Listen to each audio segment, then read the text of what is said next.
네, 오늘도 본문은 길지만 설명할 게 그렇게 많진 않고요. 정말 이 이스라엘 백성들처럼 하나님의 위대하심을 한번 묵상해 보는 시간이 되었으면 좋겠습니다.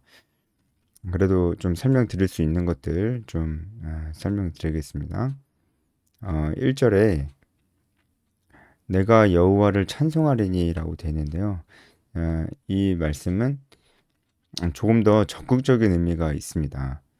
나는 기필코 노래할 것이다라고 하는 굉장히 강한 의지가 있어요. 그러니까 나는 반드시 하나님을 찬양할 것이다.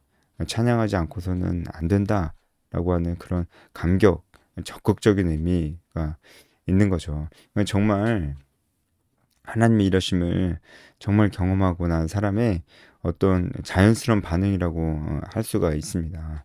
그러니까 이런 반응은 어떻게 나올 수가 있는 건가요? 이게 모세만 이런 노래를 부른 게 아니고 지금 이스라엘 자손이 함께 이 찬양을 불렀다는 것을 알 수가 있어요. 이스라엘 백성들이 어떤 사람이었는지 제가 이전에도 많이 말씀을 드렸잖아요. 이스라엘 백성들이야말로 정말 어떻게 보면은 바로보다 더 나쁜 기회주의자이고 비겁한 하나님과 세상 사이에서 어, 계속 간보고 재고 조금도 희생하지 않으려고 하는 그런 사람들인데 하나님의 은혜는 모두 다 받아 누리고 있는, 그런데 자기는 조금도 희생하려고 하지 않는 그런 면에서 바로는 하나님의 은혜를 받지는 못했잖아요. 그죠? 재앙을 받았지. 그도 그 죄악 가운데 너무나 파람찬 인간이지만 그에 못지 않아요. 이스라엘 백성들도. 그럼에도 불구하고 하나님께서 이들을 살려 주셨습니다. 우리랑 똑같죠. 우리도 진짜 하나님의 은혜를 많이 받았음에도 하나도 고마워하지 않고 너무나 다 당연한 것으로만 여기고 그냥 그렇게 살아간단 말이에요. 그리고 자기 자신은 조금도 희생하지 않고 살려고 하는 것이 우리입니다. 하나님을 위해서 조금도 희생하려고 하지 않고 그렇게 살려고 한단 말이에요. 어, 이제 그런데 하나님께서 그런 우리도 구원해 주셨습니다. 우리도 이 구원의 감격이 우리 안에 늘 있어야 되지 않겠습니까? 그래서 내가 기필코 하나님을 찬송하겠다. 내가 찬송하지 않고서는 안 되겠다라고 하는 고백이 정말 우리의 고백이 돼야 되겠습니다. 그리고 쭉 넘어가고요. 2절 보면은 여호와는 나의 힘이요 노래시며 나의 구원이시로다. 그는 나의 하나님이시니 내가 그를 찬송할 것이요 내 아버지의 하나님이시니 내 아버지의 하나님이시니 내가 그를 높이 이리로다. 내 아버지의 하나님이라는 것은 내 조상의 하나님이라는 그런 뜻입니다. 그러니까 여기서 지금 창세기에 나오는 아브라함과 이삭과 야곱의 하나님이 나온 것이라고 볼 수가 있죠. 여기서 왜 나의 하나님이라고 안 그러고 내 아버지의 하나님이라고 그랬을까요? 이것은 어, 이것은 진짜 내 아버지의 하나님을 찬송한다기보다는 내 조상의 하나님, 특별히 내 조상과 약속을 하신 하나님, 언약을 맺으신 그 하나님을 찬양하는 것입니다. 한마디로 하나님께서 우리 조상들에게 하셨던 그 언약의 말씀이 정말로 그대로 완전히 이루어졌다는 것을 제가 지금 보고 있습니다. 이것이 홍해가 갈라진 사건이 우연이 아니라 하나님께서 이미 우리 조상 때부터 약속하신 그것을 어, 이루시기 위해서 이미 다 계획하신 것입니다. 하나님께서 이 모든 것을 하신 것입니다. 하나님의 말씀은 반드시 이루어집니다. 우리가 그것을 보고 경험했습니다. 라는 것이죠. 그죠? 불가능해 보이는 일도 하나님께서는 그 언약의 말씀을 이루시기 위해서 반드시 행하십니다. 라는 고백을 한 것입니다. 그저 이 언약의 말씀은 하나님께서 실제로 그 조상들에게 하셨던 말씀입니다. 가나안 땅에 다시 돌아올 것이라고 하는 그 말씀이며 또한 하나님께서 어떤 분이신지에 대해서 이 창세기에서 말씀해 주셨잖아요. 하나님이 어떤 분이십니까? 노아의 홍수 사건도 그렇고 그리고 아브라함의 이야기부터 시작해서 불가능한 것을 가능하게 말씀하신 것을 반드시 지키시는 그런 하나님의 백성을 늘 지켜보시고 함께 하시는 그 하나님, 아브라함도 절대로 있을 수 없는 일을 겪었잖아요. 바로 아내 사라가 태가 다쳤는데도 아이를 낳게 되는 놀라운 일들 겪었습니다. 그 모든 조상들이 그런 하나님의 위대하심을 경험했습니다.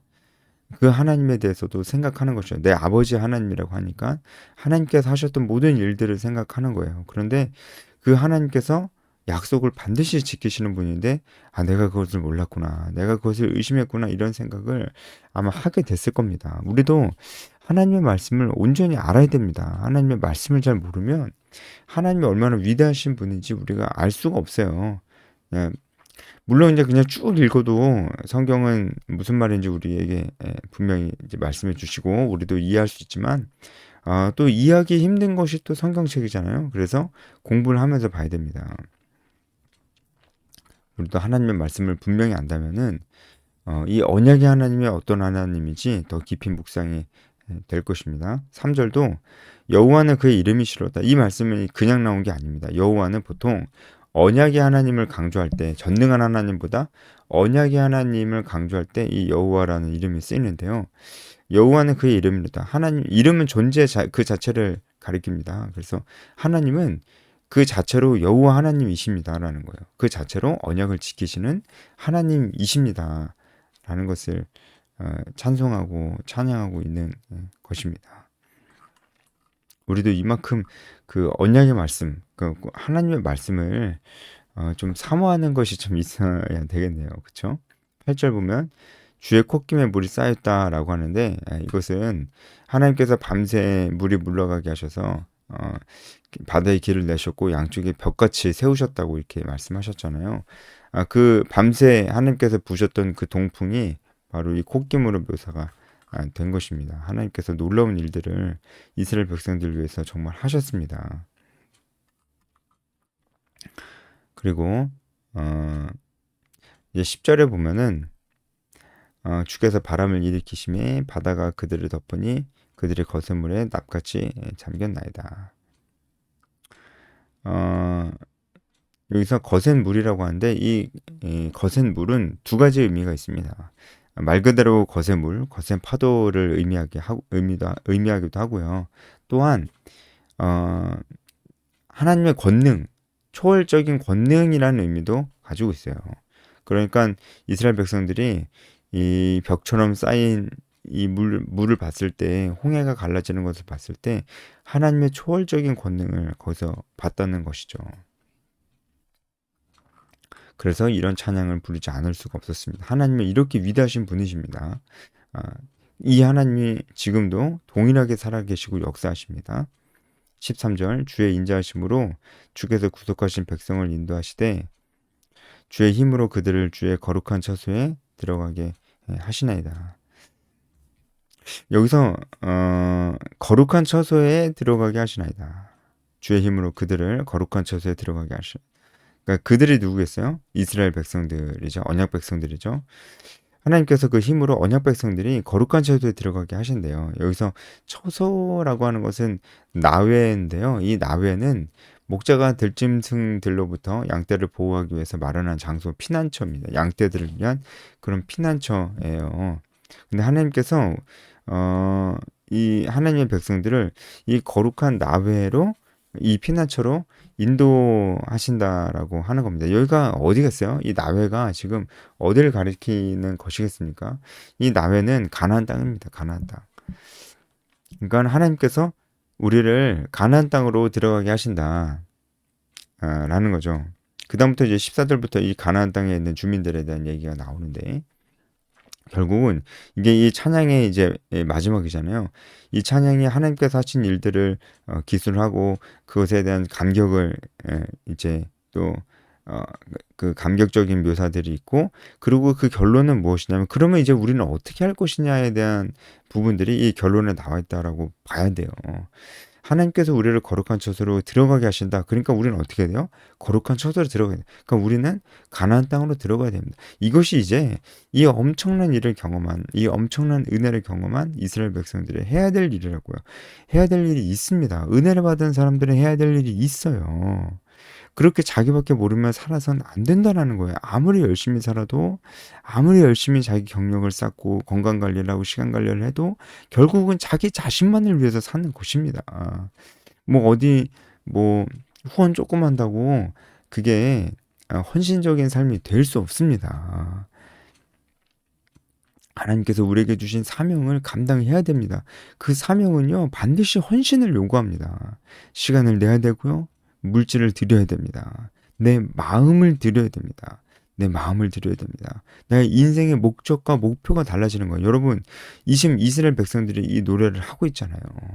이스라엘 백성들이 홍해를 건너기 전까지만 해도 우리는 애굽에 있어야 되는 건데 왜 여기에 이끌어 왔냐. 이렇게 얘기를 했는데 하나님의 놀라우신 일을 경험하고 정말 부인할 수 없는 이 놀라운 기적을 경험하고 이제 이들의 목표지가 바뀌었어요.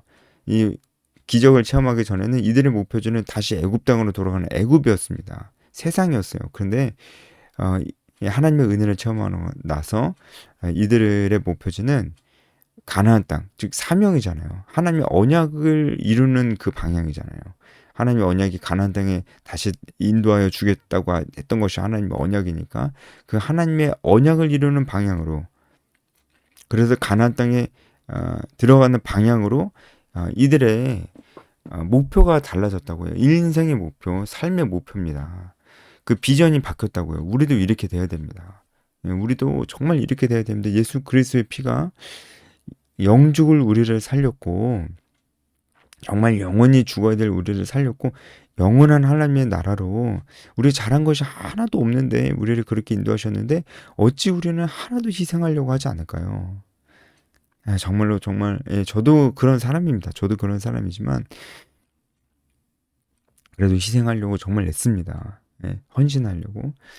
그런데 정말 많은 크리스찬들이 그러지 못한 모습들을 볼 때 너무나 안타깝습니다.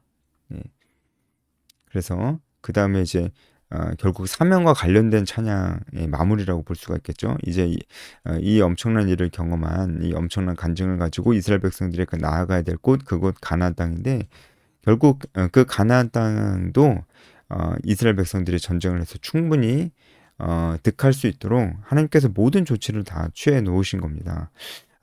이 가나안 땅에 살고 있는 자들이 이 홍해 소식을 다 듣고 다 두려워하고 낙담하고 그래서 이제 이스라엘 백성들이 가기만 하면 거의 접수만 해도 될 정도로 그런 상태가 돼 있다라고 하시는 겁니다. 근데 이걸 모르고 믿지 않으면은 너무나 두렵고 무섭겠죠? 블레셋 사람들은 거인이고 싸움도 잘했으니까요. 근데 우리가 이 사실을 믿는다면 우리는 두려워할 필요 없습니다. 두려움이 우리로 하여금 사명을 감당하지 못하게 하거든요. 그래서는 안 되겠죠. 두려워할 필요 없습니다. 우리는 하나님께서 부르신 그 부르심의 방향을 따라서 나아가는 것입니다. 그것이 우리가 해야 될 일이라는 것이죠. 17절에 보면은 주께서 백성을 인도하사 그들을 주의 기업의 산에 심으시리로다. 이것도 사명과 관련되어 있습니다. 기업의 산은 무엇이겠습니까? 가나안 땅이죠. 심으시리로다. 그곳에 정착하게 하시겠다고요. 그것이 언약의 말씀에 기록된 것이고요. 그리고 이제 이것이 바로 이 언약 백성들이 해야 될 일입니다. 해야 될 일. 정말 여러분 성경의 사명에 대해서 많이 강조하고 있지 않나요? 여러분 이런 걸 모르고 그냥 출애굽기 15장 1절에서 18절까지 쭉 보면은 그냥 감격스러웠나 보다. 하나님 참 위대하시다. 이쪽 그냥 끝나버렸을 거예요. 그거는 여러분 그냥 그렇게 끝내버리면 그것은 이 말씀을 정말 한 절반은 본 거라고 볼 수가 있을까? 한 절반은 봤다고 칩시다. 그렇지만 딱 그 정도밖에 못 본 겁니다. 이 말씀은 한 절반 정도밖에 못 본 겁니다. 지금 정말 우리가 사명을 향해서 나아가겠습니다. 이제는 이것이 내가 하고자 하는 정말 나의 고백입니다. 이런 고백들이 놀라운 고백들이 나 있고 이런 고백들을 하는 하나님의 백성들에게 두려워하지 말라. 하나님께서 이미 다 조치를 취해 놓으셨다라고 하는 하나님의 이 정말 말씀이 기록이 돼 있고 결국은 하나님께서 그들을 그 땅에 그들을 심으시려고 한다라는 언약의 말씀이 다시 한번 주어지는 거예요. 이런 말씀을 우리에게 좀 적용을 해본다면 우리도 우리에게 주어진 사명, 복음을 전하고 제자를 삼는 사명이 쉽지 않습니다. 시간을 쪼개고 내 마음을 드리는 일은 누군가를 붙잡고 말씀을 가리키고 그 거절에 대한 부담감을 늘 안고서 이 복음을 전하고 말씀을 가르치고 재생산을 도전하고 이런 일들은 쉽지 않습니다. 하지만 하나님께서 이미 누군가의 마음속에는 이미 하나님께서 그 마음을 준비시켜 놨습니다. 다는 아닐 겁니다. 하지만 누군가는 있을 겁니다. 우리는 그것을 붙들고 희망을 가지고 나아가는 것입니다. 그럼 놀라운 일들이 순종하는 자의 눈앞에 펼쳐지게 될 것이라 믿는 것입니다. 네, 여기까지 하겠습니다.